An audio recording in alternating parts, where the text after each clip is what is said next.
Hi everyone, welcome back to my channel. UPSC is easy. We're going to continue with chapter number 22 of our spectrum, that is nationalist response to the wake of World War II. आपको पता होगा कि 1 सितंबर 1939 में Germany ने attack किया Poland को. इसके बाद वर्ल्ड वॉर 2 की शुरुआत हुई.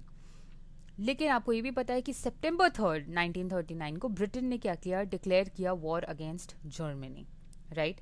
और जब ब्रिटेन ने डिक्लेयर किया वॉर अगेंस्ट जर्मनी, तो जो ब्रिटिश इंडियन गवर्नमेंट थी, जो ब्रिटिश गवर्नमेंट जो इंडिया में चल रही थी उस वक्त, उन्होंने without even consulting the Indians war में इंडिया का 100% सपोर्ट दे दिया. Declared India support for the war without consulting Indians. ठीक है. तो ऑब्वियसली जो कांग्रेस है उस वक्त, they did not like this unilateral action of British. ठीक है. क्योंकि बेसिकली इंडिया का वॉर से कोई लेना देना नहीं था और इंडिया को उसमें एम्ब्रॉयल कर दिया गया था, राइट. लेकिन दे डिसाइडेड फाइनली कि वो वॉर के एफर्ट को सपोर्ट तो करेंगे बट 2 कंडीशंस पे. ठीक है. आपको ये भी समझना पड़ेगा कि कांग्रेस जो है फेसिज्म नाजिज्म के अगेंस्ट थी, इसीलिए वॉर को सपोर्ट करने के फेवर में भी थी. ठीक है. और 2 कंडीशंस वो बता रही थी कि वो कब वॉर को सपोर्ट करेंगे. ठीक है. फर्स्ट कंडीशन थी कि जैसे ही वॉर खत्म होगा एक कॉन्स्टिट्यूएंट असेंबली बनाई जाएगी, ठीक है, जो डिटरमाइन करेगी political structure of free India. ठीक है. तो after the war constituent assembly. ठीक है. दूसरी बात, immediately some form of genuine responsible government should be established at the centre. मतलब तुरंत कोई रिस्पॉन्सिबल जेन्युइनली रिस्पॉन्सिबल गवर्नमेंट को एस्टैब्लिश करना पड़ेगा एट द सेंटर. ठीक है. ऑब्वियसली उस वक्त के जो वाइसरॉय थे, वाइसरॉय लिनलिथगो, उन्होंने कांग्रेस की इन डिमांड्स को रिजेक्ट कर दिया. ठीक है, राइट. और कांग्रेस ने ये बोल दिया कि अगर आप चाहते हैं कि पब्लिक का ओपिनियन फॉर द वॉर आपके फेवर में आए तो आपको ये कंडीशंस जो है वो माननी पड़ेगी. ठीक है. अब हम देखते हैं CWC मीटिंग वर्धा में जो हुई, यानी कि कांग्रेस वर्किंग कमेटी की जो मीटिंग वर्धा में हुई, उसमें क्या हुआ. ऑफिशियल पोजीशन जो है कांग्रेस की वो यहाँ पे रिगार्डिंग द वॉर बेसिकली वो यहाँ पे अडॉप्ट हुई थी. लेकिन उसके पहले बहुत सारे डिफरेंट ओपिनियंस जो है उनको यहाँ पे डिस्कस किया गया था. पहला जो ओपिनियन है वो गांधी जी का है. ठीक है. गांधी जी को क्या था, उनको सिंपैथी थी for Britain in the war. ठीक है. क्योंकि उनकी डिसलाइक थी टुवर्ड्स फैसिज्म जो हमने पढ़ा है, राइट. और इसलिए उन्होंने अनकंडीशनल अपना सपोर्ट दिया अलाइड पावर्स की तरफ. उन्होंने डिस्टिंग्विश किया between democratic nations of the western Europe and totalitarian nations like totalitarian Nazis and fascists. ठीक है. तो उनको डेमोक्रेसी वर्सेस टोटलिटेरियन नेशंस में डिस्टिंक्शन करते हुए गांधी जी ने अपना अनकंडीशनल सपोर्ट अलाइड पावर्स की तरफ दिखाया. ठीक है. और उन्होंने एक और चीज बोली कि he was not ready to willingly embarrass the British government during the war. तो ये गांधी जी का व्यू था. अब हम देखते हैं Subhash Chandra Bose and other socialists का व्यू, जैसे कि आचार्य नरेंद्र देव जी या फिर जयप्रकाश नारायण जी. इनका क्या व्यू था. ठीक है. इनको भी बुलाया गया था by Congress to attend the Wardha meeting. ठीक है. ताकि डिफरेंट ओपिनियंस जो है वो डिस्कस किए जा सके. लेकिन सोशलिस्ट जो थे जैसे सुभाष चंद्र बोस, जयप्रकाश नारायण, आचार्य नरेंद्र देव, इनको कोई सिंपैथी नहीं थी for either side of parties. ठीक है. ठीक है. उनके ओपिनियन से, उनका ओपिनियन ये था कि जो वॉर है वो इंपीरियलिस्ट के बीच में लड़ा जा रहा है. दोनों साइड ही इंपीरियलिस्ट हैं. ठीक है. जो अपने कॉलोनियल पोजेशंस जो हैं उनको बचाने की कोशिश कर रहे हैं. ठीक है. और उनका एम भी ये है कि वो और टेरिटरीज को कॉलोनाइज करें. इसलिए हमें दोनों साइड को सपोर्ट नहीं करना चाहिए. ठीक है. इनफैक्ट उनको ये लग रहा था, जो सोशलिस्ट हैं उनको ये लग रहा था कि ये सही टाइम है जब आप एक्चुअली में इस टाइम का फायदा उठाकर सिविल डिसोबीडियंस मूवमेंट शुरू कर सकते हैं. ठीक है. ताकि आप फ्रीडम की तरफ, आपको फ्रीडम मिल जाए. तो उनके हिसाब से द टाइम वाज राइप और इस टाइम का फायदा उठाकर हमें सिविल डिसोबीडियंस मूवमेंट शुरू करके फ्रीडम ले लेनी चाहिए. The freedom from Britain was priority of the socialists at that time. ठीक है, वो कुछ और नहीं सोच रहे थे. जवाहरलाल नेहरू का क्या ओपिनियन था वो अब हम देखने वाले हैं. ठीक है, जवाहरलाल नेहरू जो थे वो दोनों साइड के ओपिनियन से एक्सेप्ट नहीं करना चाहते थे. ना ही सोशलिस्ट का ओपिनियन वो मान रहे थे, ना ही वो गांधी जी का ओपिनियन मान रहे थे. ठीक है, उनको पता था कि डेमोक्रेटिक वैल्यूज और फेसिज्म में फ़र्क है. तो इतना उनका जो माइंड है वो क्लियर था कि there is difference between democratic values and fascism. दोनों साइड की लड़ाई इक्वल नहीं है, ऐसा उनका मानना था. ठीक है, उनका ये भी मानना था कि जो जस्टिस है that was on the side of Britain. ठीक है, Britain, France and Poland basically. ठीक है, तो उनके हिसाब से जस्टिस जो है वो पोलैंड, ब्रिटेन और फ्रांस की साइड थी. ठीक है, ऑल्सो उनका ये मानना था कि Britain and France were imperialist powers. ठीक है, मतलब उनको पता है कि जो जस्टिस है वो साइड है on Britain, France and Poland, but he also believed कि Britain and France were imperialist powers. ठीक है, और the war was the result of inner contradictions of capitalism maturing since world war one. तो वो ये समझ पा रहे थे कि जो वॉर है वो एक्चुअली जो कॉन्ट्राडिक्शंस ऑफ कैपिटलिज्म है उसकी वजह से, जो कि वर्ल्ड वॉर वन के बाद शुरू हुई, उसकी वजह से उसका रिजल्ट है वर्ल्ड वॉर टू. ठीक है, तो उन्होंने क्या बोला, उन्होंने बोला no India participation if India was not free. No India participation till India was free. Right? तो जवाहरलाल नेहरू जी का क्या बोलना था? जवाहरलाल नेहरू जी का ये बोलना था कि इंडिया पार्टिसिपेट नहीं करेगा जब तक खुद इंडिया फ्री नहीं होता. ठीक है, और दूसरी बात यह है, उन्होंने ये भी माना कि ये कोई टाइम नहीं है कि हम इस टाइम का फायदा उठाएं और सिविल डिसोबीडियंस मूवमेंट करें. तो हम वो भी नहीं करने वाले, लेकिन हम पार्टिसिपेट भी नहीं करेंगे जब तक कि इंडिया फ्री नहीं होती. ठीक है, तो CWC रेजोल्यूशन क्या था हम देखते हैं. सबसे पहले तो उन्होंने कंडेम किया फेसिस्ट अग्रेशन. तो ये वो मान रहे हैं कि फेसिस्ट अग्रेशन जो है वो गलत है. ठीक है,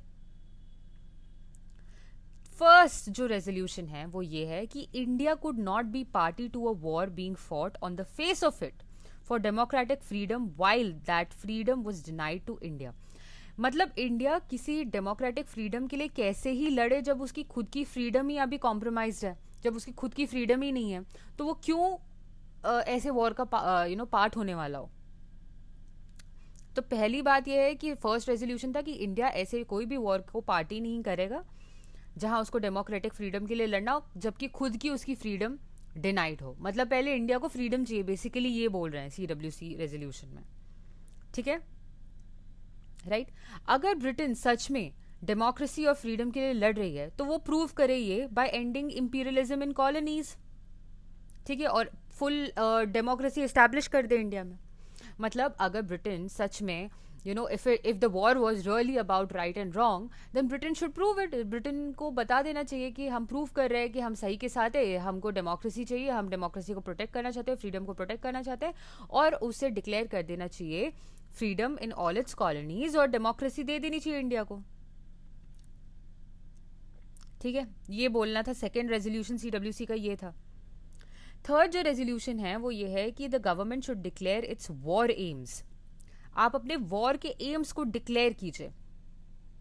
ठीक है, और ऑल्सो डिक्लेयर कीजिए कि how the principles of democracies were to be applied to India after the war. तो आप तो डिक्लेयर पहले ये कीजिए कि आपका वॉर का एम क्या है, और दूसरी बात आप ये डिक्लेयर कीजिए कि प्रिंसिपल्स ऑफ डेमोक्रेसी इंडिया में कैसे अप्लाई करेंगी आफ्टर वॉर इज ओवर. ठीक है, यहां पे आपको क्लियर दिख रहा है कि कैसे जो कांग्रेस की लीडरशिप है वो सारे चांसेस देना चाहती थी वाइसरॉय और ब्रिटिश गवर्नमेंट को, ताकि वो इंडिया को फ्रीडम दे पाए. ठीक है, इंडिया को डेमोक्रेसी जो है वो पूरी तरीके से दे पाए. ओके, मैं यहां पे आपको एक चीज दिखाना चाहती हूँ.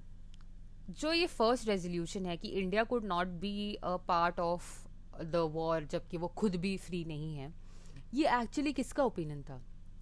आप देखेंगे कि ये नेहरू का ओपिनियन था। तो आप ये समझ सकते हैं जब आप कोर्स ऑफ रेजोल्यूशंस देखेंगे कि आप कौन से रेजोल्यूशन लिए जा रहे हैं कांग्रेस की तरफ से, तो आप देखिए कि किस पर्सनालिटी का वहां पे इन्फ्लुएंस है। आप देख सकते हैं कि पॉपुलर सपोर्ट किसकी तरफ है, ठीक है, कौन से रेजोल्यूशंस लिए जा रहे हैं, कौन से लीडर्स अभी पॉपुलर हैं, ठीक है। इससे आपको ये पता चल रहा है कि नेहरू जी एक्चुअली में उस वक्त कितने प्रोमिनेंट लीडर के तौर पर नज़र आ रहे थे, कि गांधी जी एंड सोशलिस्ट दोनों के ओपिनियन से अलग एक ओपिनियन रखने के बाद वो रेजोल्यूशन में पास होना, राइट। अब हम देखने वाले हैं गवर्नमेंट का एटीट्यूड एंड कांग्रेस की मिनिस्ट्रीज का रेजिग्नेशन, ठीक है। गवर्नमेंट का एटीट्यूड एज यूजुअल जैसा उनका होता ही है, वेरी नेगेटिव था, ठीक है। और लिनलित गो जो थे, वाइसरॉय लिनलित गो, उन्होंने अक्टूबर 17 1939 को उन्होंने एक स्टेटमेंट दी जिसमें उन्होंने ट्राई किया कि वो यूज़ करे मुस्लिम लीग और प्रिंसेस को अगेंस्ट कांग्रेस। तो obviously divide and rule type का एक सिचुएशन क्रिएट करने की कोशिश कर रहे हैं यहाँ पर British government by using Muslim league and princess against Congress, right. सबसे पहले उन्होंने अपने लिनलित गो ने अपने स्टेटमेंट में बोला कि वो रिफ्यूज करते हैं, वो अपने वॉर एम्स नहीं बताने वाले, ठीक है।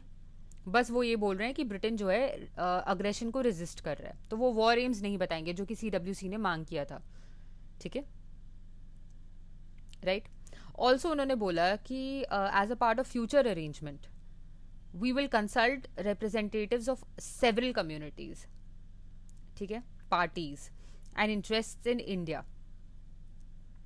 and Indian princes, राइट, कि 1935 का एक्ट मॉडिफाई कैसे करना है। CWC ने बोला ना कि आप बताइए कि इंडिया के साथ क्या होगा, इंडिया का ब्लूप्रिंट क्या होने वाला है आगे।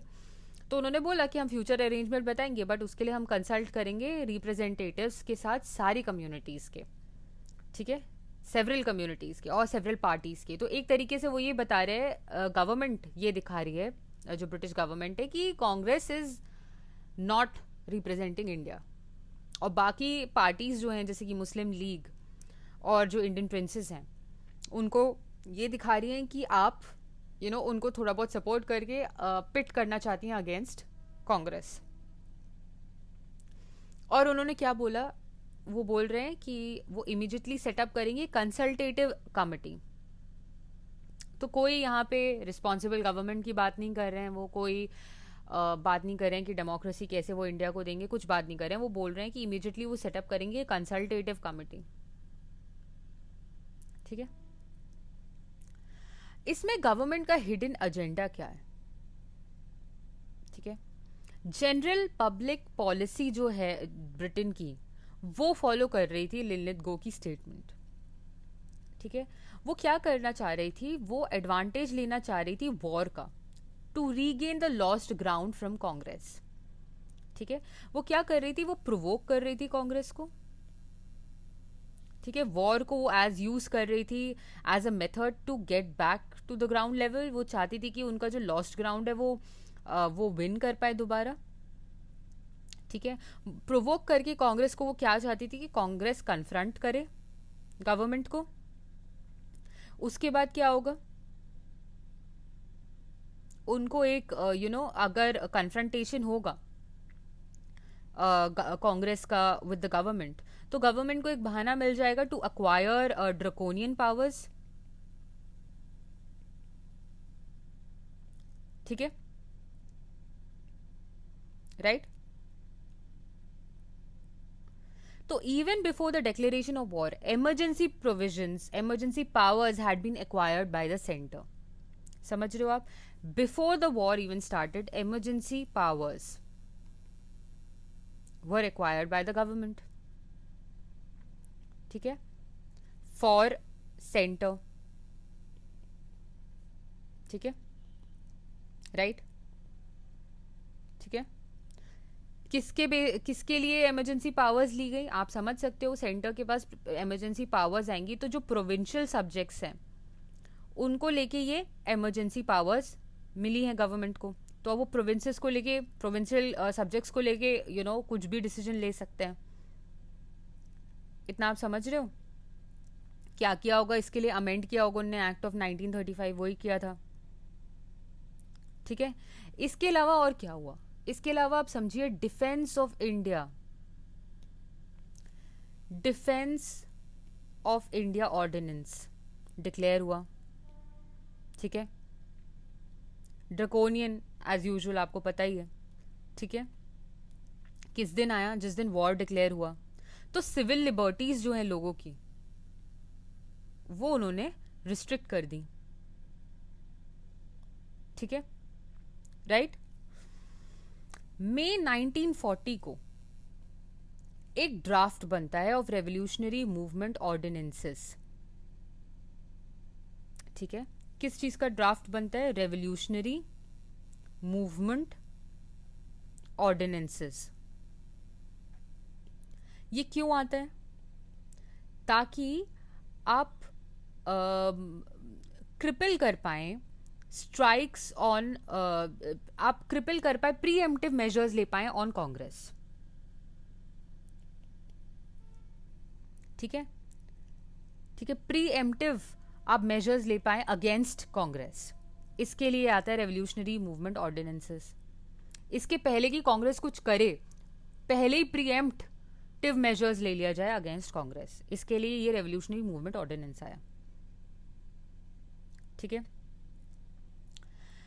अगर ऑब्वियसली कांग्रेस कन्फ्रंट करेगी ब्रिटिश गवर्नमेंट को, इसलिए कांग्रेस को प्रोवोक किया जा रहा था इतना सारा। ठीक है, तो क्या होता, क्या होता उसके बाद? आप प्लीज सोच सकते हो, राइट? क्या होता?